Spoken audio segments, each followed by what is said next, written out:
Hello everyone, I'm James Milan. Welcome to this episode of Talk of the Town. I am joined today by Ottoson Middle School Principal Rochelle Rubino. Rochelle, thanks so much for being here. You're welcome. Thanks for having me. I'm just going to remind people that, how this happened, which is that, of course we have been interested in, we would always be interested in speaking to Rochelle as the principal at the Ottoson, but we were there to cover Na Lu, one of the teachers at the Ottoson who won Teacher of the Year back in September. She won that award, and we did a piece, talked to Rochelle as part of that, and realized, wait a minute, there's plenty of stories right here that we also want to find out more about. So it took a little while to arrange this. We appreciate you starting the new year with us. Thank you. And thanks for carving out the time. Hope you had a good break. I did. Very nice break. Happy to be back and getting back into the swing of things, but thank you for having me. Yeah, I'm glad. I'm sure you deserved a rest, and I hope you got one.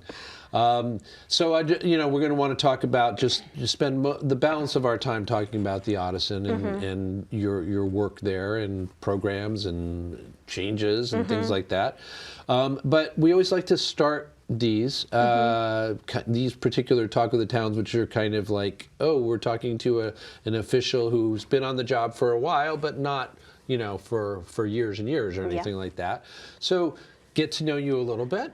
And I'd like to do that by just asking you, hey, how did you get to this place? Because I know this isn't even your first stop in Arlington, your first time in Arlington. So just give us the synopsis. Absolutely. So I'm very excited to be here as principal of Ottoson. Many people in the community know that before becoming principal, I had been assistant principal at Ottoson for a few years, and that was pre-COVID times, and then I was assistant principal during the COVID times as well. But getting into education goes back years before that, when I actually, after college, I decided that it was time for me to become an educator. And funny story, before getting into education, my undergraduate degree was in journalism, and I actually had dreams of becoming a broadcast journalist. And at the time at college, I would write for the newspaper. I ended up becoming the editor-in-chief of the newspaper. Oh, wow. So I did a lot of work in journalism, and I took a job after college as a journalist for a little while.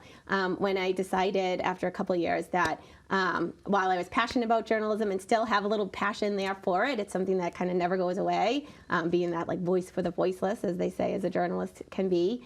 I decided that education seemed to fit my lifestyle at the time. And I remember as a kid, my mother always encouraged me to be a teacher. She said, I think that would be something that was good for you. And at the time I was like, no, I want to try something else first. But as they say, your mother always knows right. So I decided at that point that I was ready to become a teacher. And my first job as a teacher actually had been working with students in a journalism class and teaching journalism and running the student newspaper at the time. And I happened to be in a district where they were very much saying, continue advancing your degree, get the certifications. And I was kidding with a friend the other day around things like people are saying, did you know you wanted to always be a principal? And no, I didn't always know I wanted to be a principal. At the time when I was teaching and somebody said, you should get your CAGs, that's what I have, my CAGs in education administration. I said, I don't know if I want to be a principal, but let me just try it anyways. And I started taking the classes and meeting more people and started to gain that confidence in myself that, you know what, I think I can do this, and continued along that path and getting that experience both as an educator and as a leader. And then when I felt, after I had my children, I went back to teaching for a little bit, and I felt like, all right, I think this is the right time for me to make the change into administration. And that's when I ended up becoming an assistant principal in Arlington. And I'm so happy to be back in Arlington after being gone for a couple of years. Ottoson, when Dr. Holman, hired me and I came back to meet the staff and families, it truly felt like coming home. Yeah. It really did. It's such a wonderful community, the community of Arlington. I'm so happy to be back at Ottoson with the people who were there before and all of the new people. And I love the students and the families, and it feels like home. That is a kind of a wonderful story, a nice little odyssey that kind of brings you back again into the heart of a place that feels like home to you, which is great. I will say that I agree with you in a lot of ways about what you have to say about Arlington. I'm very glad that this is my chosen hometown, and that I know it better and better through my work at ACMi, and have always really been glad to feel like, oh my goodness, this community is a truly caring one, and where people pay a lot of attention and engage, et cetera. All the things that you, many things that you want in a community for sure. That said, middle school is nobody's favorite memory, as far as I know, and it can be just very challenging, no matter how supportive the larger community is, how well families function, et cetera. They're tough years, as we all know and remember. And so I want to talk about what it is like to be the leader of a community that is made up of 7th and 8th graders primarily, and of course the adults who teach them and care for them. I do want to talk about that at some length, but I did want to ask you before that, you said you kind of, in describing it, the transition, it sounded like, was fairly smooth from you working in the classroom to you deciding to go into the administration. Tell me a little bit about your experience as a teacher. What levels did you teach at? What were the subjects, et cetera? And what's your takeaway from your teaching experience? Absolutely. So I've always been a middle school educator. Middle school is where my heart is. It's people always say, how can you teach middle school? How can you be around middle school kids all the time? And I feel so lucky and privileged to be able to be around middle school students. I decided when I became a teacher, I took a job where I was able to take kind of two passions of mine, which was writing for newspapers and teaching students how to put together a newspaper, and also teach English. So I feel like it just really fit nicely, that skill that I had as a journalist. I was able to transfer that skills into being a teacher. And through my own passion and finding that connection of something that I really love doing, and that you're teaching students how to write, but also write with a purpose, was a way that really, I think, helped build my capacity as a teacher to connect with students.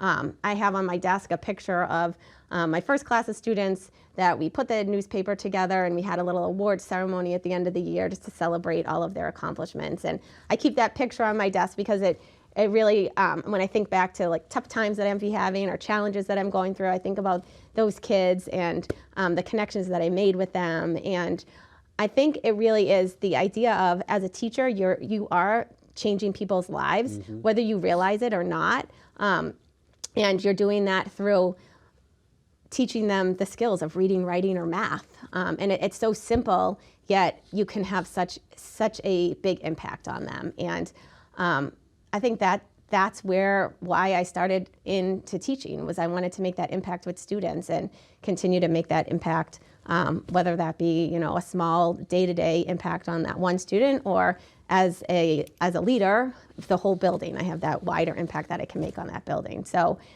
middle school is the area where I kind of fell into, because that was the area of the grade level that was available to me at the time. But it's a place where I don't want to leave, really, because clearly.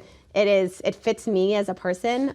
I've always said, in terms of the middle school level, they start off kind of young, like little babies, and then you get to see them mature and grow. And depending, it doesn't really matter what level they are at. They have that. They have that desire to be older, and they have that desire to be younger. And that's fun, because of the different activities that you can do with them as a teacher. Yeah, that's great. I don't know if I had shared with you before that I also was a teacher for 23 years, and huge. It's the biggest thing that I did. No offense to ACMi, but it's like you said, the impact, the relationship that you have with people who are growing before your eyes. It's very cool. For me, it was at a high school level, and I do join others in wondering, how does middle school work for you? But I clearly can tell that it does. I also remember my own my own job search initially to find a teaching position, and you're not in a position at that point to be making too many demands, right? You're just going to take the job that is available and then see how that feels and move on from there. So clearly that first job might not have been your choice to work with middle schoolers, but you've clearly made plenty of choices since then to kind of reinforce that idea that this is an age group that works for you really well. And I do remember thinking back when I first started teaching and I got that job. I was teaching in Revere at the time, saying to my husband, this is a dream job for me. I get to teach, and I get to teach journalism, I get to teach English, but I get to combine something that I really love and then teach it to students. And that's really how I feel about everything that I do. I invest my heart into it. Maybe that's good, maybe that's not always so good. I put my heart into everything. So anything that I'm doing, I do with a lot of love and care. And I hope that comes out in the connections that I make with students and staff. Yeah, I'm sure that it does. I do think I just wanted to go back to one thing that you said before, which is that you really enjoyed that melding of the journalism and the English, or the journalism and the writing, because the kids were writing with a purpose. And that is such a difference maker, as it turns out, in classrooms and in general. Here at ACMi, for instance, we have interns, college interns, sometimes high school, but also college interns who come here and absolutely love the experience they have here because they're doing the work. They're learning by actually doing something that appears on TV, just like your kids made a newspaper. And so that gives, again, a purpose, a reason for them to pay attention, for them to care about the quality of what it is that they're doing. All those things are really, really important in that way. Yes. But I did want to just kind of follow up on something you just said, and maybe I don't know if you want to elaborate on it or not, but I'm going to ask you. You just said that you lead with your heart a lot of the time, and that sometimes that's good, and sometimes it might not be. What is that? Can you tell us a little bit more about that? I think that when I say sometimes it could be because I have a lot of feelings that are connected to things. So if things are challenging, or if I realize I made a mistake, sometimes I might take that too personally, and I shouldn't, but that's my own. I try to model growth mindset with students and staff, and what I say to families and what I say to everyone is that I truly believe in that growth mindset, that we are supposed to make mistakes, and that you can only learn through the mistakes that you make, and that hopefully you're not making such a huge mistake that you can't recover from it. But that's, again, what I love about middle school is it's the time where you make the mistakes, because the stakes aren't as high. They can be very high when you get to high school, because they can have that impact on what you're going to do for college and career. For sure. And middle school, yes, it has that impact, but it's the time to learn. So we want students to make mistakes, and I think because I feel with my heart and lead from my heart, if I make a mistake, then it hurts my heart a little bit. And I hope that I'm learning and growing from that mistake, because I am certainly not perfect, and I have to seek people to help me out to make the best decisions about whatever that might be, whether that's a scheduling change or a discipline policy or practice that we have to put into place or change. I try to lead through that and lean on people so that I'm looking at things through multiple lenses and not just through my own understanding or own biases. Yeah, I mean, I would imagine your own personal growth through these jobs has been quite dramatic, because you must be aware that you're always modeling to whoever it is, be it kids or adults. You're modeling how to deal with a mistake, how to own, take responsibility for whatever it is. So you can't simply just let your natural reaction happen. Right. And that's probably good for many of us if we needed to, filter that a little bit through, again, through the idea that we are showing people how to do things by doing them right ourselves, which is pretty important. Okay, I'd like to spend the balance of our time that's left just talking about the Audison, talking about, I had mentioned at the outset, or when we were talking at the beginning of our conversation, that it's a tough time for a lot of people just in their lives, the 12, 13, 14. Those are tough ages for all of us, again, because a lot of it is not about the stakes of our, that are attached to our behavior, but just the fact of how we treat each other, how we feel about vis-a-vis the world outside, that hyper self-consciousness that can happen at that time, et cetera.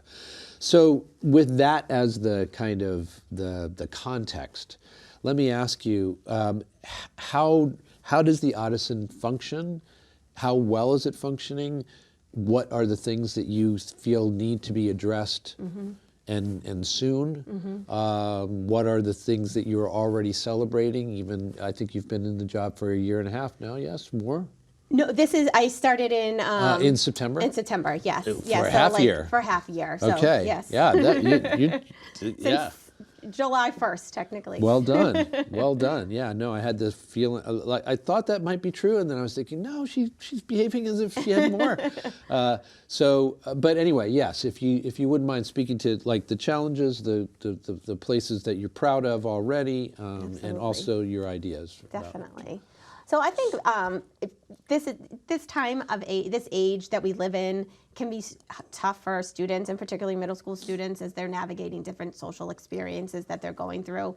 And that's a challenge that all students face, regardless of what school they are at or what town they live in, as they're navigating what it means to be a friend, and then also having other social media and cell phones and technology, and navigating how to have a relationship through a text message conversation versus an in-person conversation. And excuse me, back when I was growing up, the school day ended and maybe you would talk to a peer or maybe you wouldn't, but with technology, the school day can continue going because you have that email, and you have text messages, and you have the internet. So I think that can be challenging for students. I think we are very fortunate at Ottoson. We have a really great social emotional learning team of counselors that really work with students and help them to navigate peer conflict that might exist, and help them to navigate mean behavior and changes in friendships and changes in relationships. So I think that's a really positive aspect of our school, that we have those pieces, and that we are designed by learning communities. So it is a very big school. We have a lot of students, but we have learning communities in each grade level that creates this smaller school within a larger school. And that also helps to build the connections with students to staff, and with counseling to students as well. So that way students can find somebody, and they can go to somebody if they're having a problem, and staff can help support students as they are needed, as student issues or concerns come up, whether that's academic or social related. Yeah, because the scale, like you said, it's a really large school, so you need to change that scale in some way for people's experience to be what you want it to be, which is much more about connecting and being familiar with those around them, and et cetera. Right.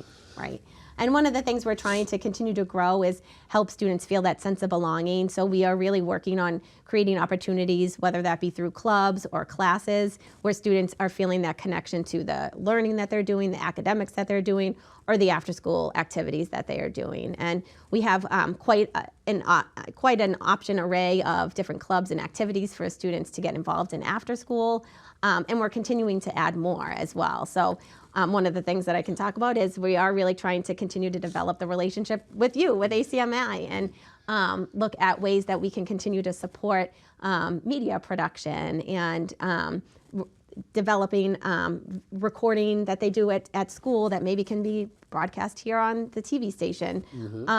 And as people may know from looking at my school improvement plan or listening to a school committee meeting recently, we are looking at some of our course electives, and we are reimagining some of the electives that we have, and thinking about how we can create classes that are project-based and experiential learning for students, that provide a little bit more of options and choices for students, and also help them engage in some real-world applications.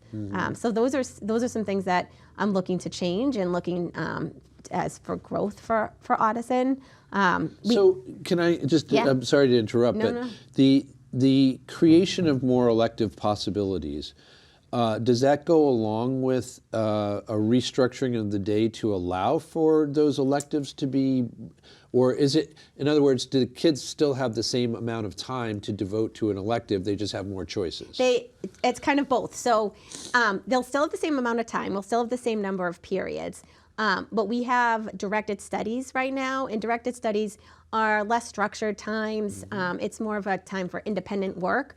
And what I'm looking to do is eliminate directed studies and create more opportunities for project-based experiential learning classes. So it would be restructuring some of our current electives to provide some more choice, and with the elimination of directed studies, being able to offer additional classes for students to be able to take. That's really interesting. So I could see how that might be a really good idea on a number of levels, including the fact that maybe not all 7th and 8th graders make the best use of their directed study time. Right, exactly. Let's just say.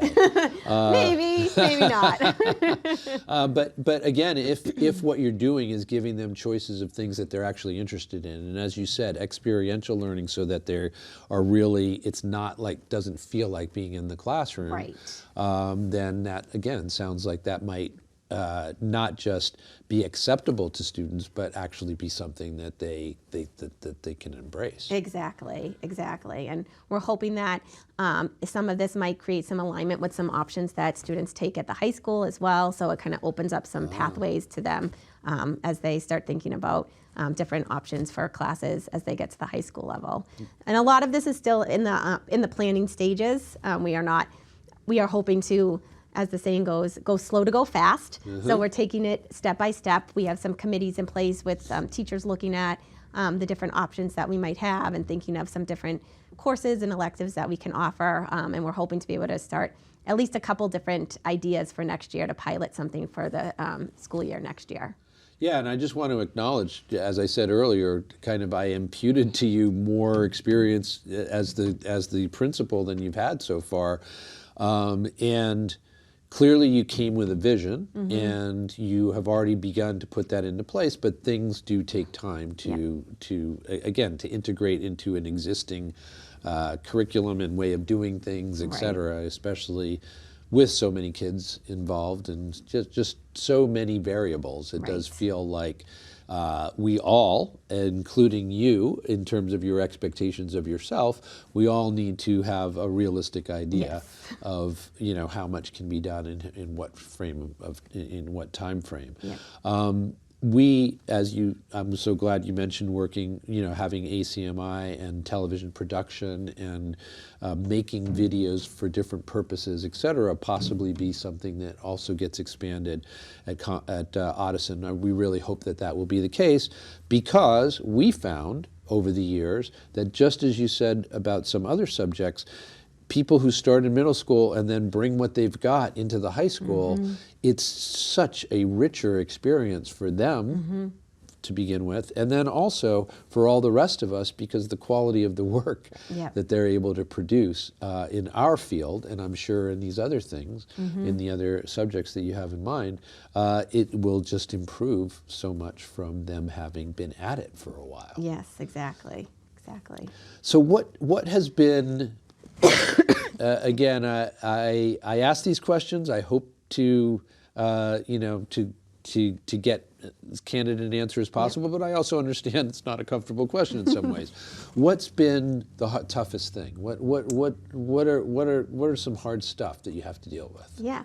So I think one of the things that we are looking at this year stems around interrupting hate speech. So students make mistakes. They are in middle school, as I mentioned before, and sometimes people say things that are not okay. They can be mean. And they can be mean, and they can be racist and insensitive.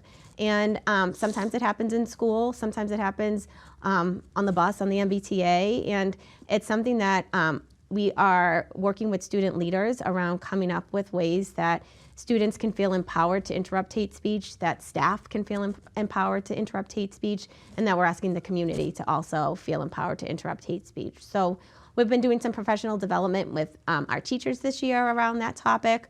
We have student council members who are looking at creating interrupter phrases for students. They've been doing this work already. It's ongoing. Some work that They're asking students what do they feel comfortable saying, and they are looking to put together a video that kind of and some posters that will share out. Here's what you can do if you see or hear hate speech or insensitive remarks taking place, so that we can really make an environment where everyone feels inclusive and has some tools and skills for how to respond when something is happening that doesn't feel right. With the end goal being that if we are all committed to this work, that we will create an inclusive environment where that's just not happening. That's the ideal, that this is not happening, that in these spaces this does not happen, that graffiti does not happen, vandalism does not happen, because we care about our community.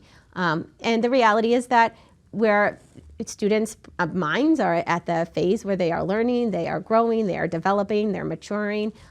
So they're going to make mistakes, they're going to be impulsive, and what we want to be able to do is learn from those impulsive mistakes, and if we make a mistake, learn how to fix what we broke, and repair any damage that happened because of that.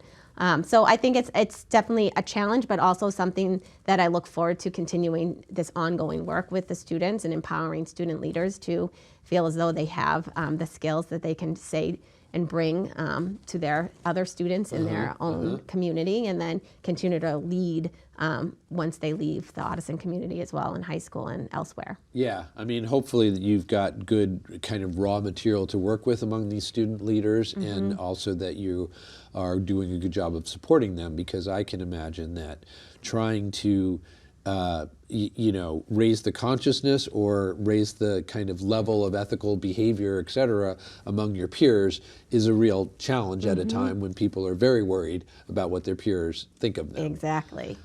So that does sound like tough work, but again, step by step, and looking for every opportunity you can. I'm sure you do. Yeah. And I did just want to acknowledge one more thing, which is we spoke about Arlington as a community, and it is in many respects a wonderful community. It sure is. It really is. However, both the realities of middle school and the realities of virtually any community of X number of people means that you are going to have to deal with the uglier parts of the way that we treat each other.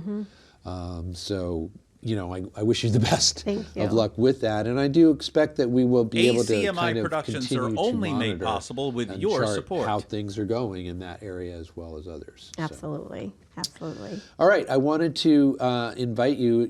I promised you the time was going to fly. Did it fly? It did. It definitely did. You're like, whoop. Like, wow, it's already over. Exactly. So I did want to invite you, just if there's anything that you'd like to make sure to be able to say and we haven't covered, please feel free. Yes, actually, I would just like to mention Ottoson has done exceptionally well academically.